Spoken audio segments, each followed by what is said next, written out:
Hey, it's JP with Central Idaho Mountain Weather. It's July 16th, Bench Lake fire evening update, giving you the rundown of what happened today.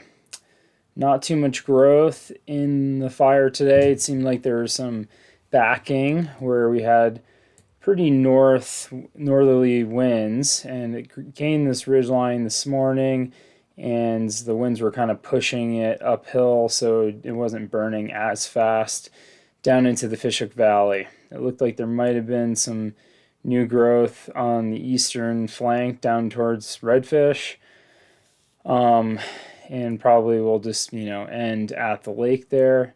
Uh, and today they actually, because the winds were a lot less than yesterday, we were in the teens in the valley floor. Yesterday we were in the 20s, so you can add 5 to 10 miles per hour on top of that. Anything over 20 is going to spread the fire pretty dramatically.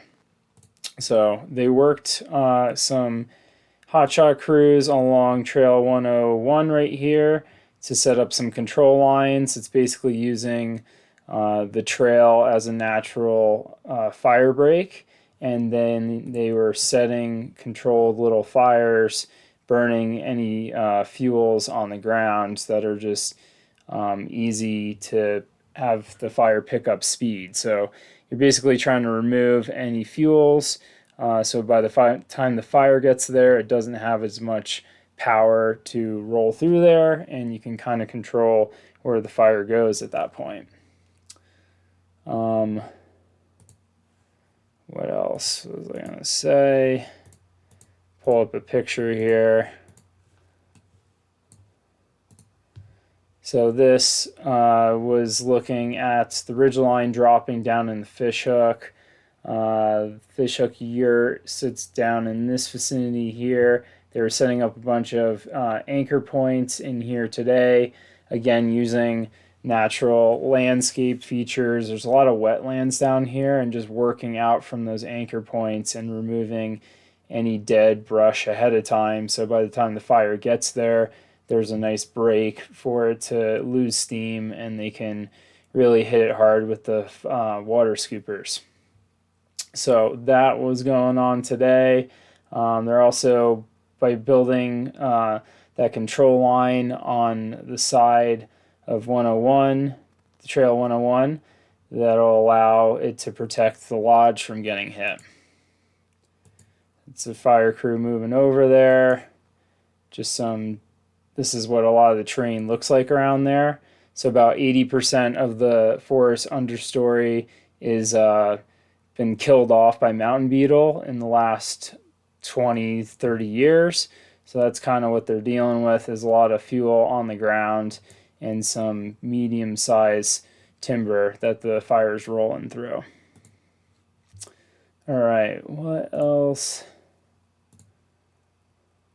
So looking ahead at fire weather, tomorrow the winds shift to the south. That's probably not going to be good, because today it was blocking, the winds were kind of fighting, blocking the fire from progressing down that hillside.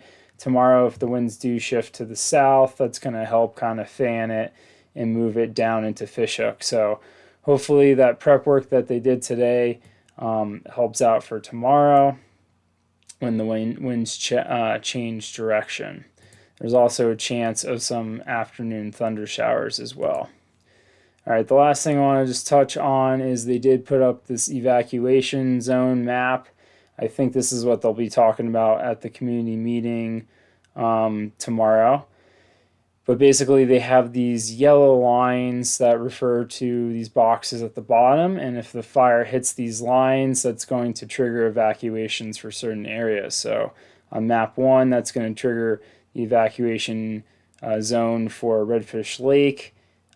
Zooming up here, if it hits the top of Fishhook Ridge, the Alpine Trail, that's going to trigger evacuations for the Stanley Ranger District area, the Goat Falls community, Iron Creek, and Stanley.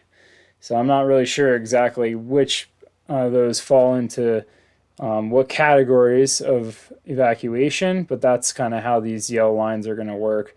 They'll explain more of that tomorrow at the meeting. I'm just picking up what I'm seeing on this map and trying to make the best of what I'm seeing. So no real big updates this evening. It was kind of seems like a quiet day for the fire spread, which is good. That's what we want to see. They probably were able to keep up with it because of the weather. And tomorrow could be a different story. So tune in for tomorrow.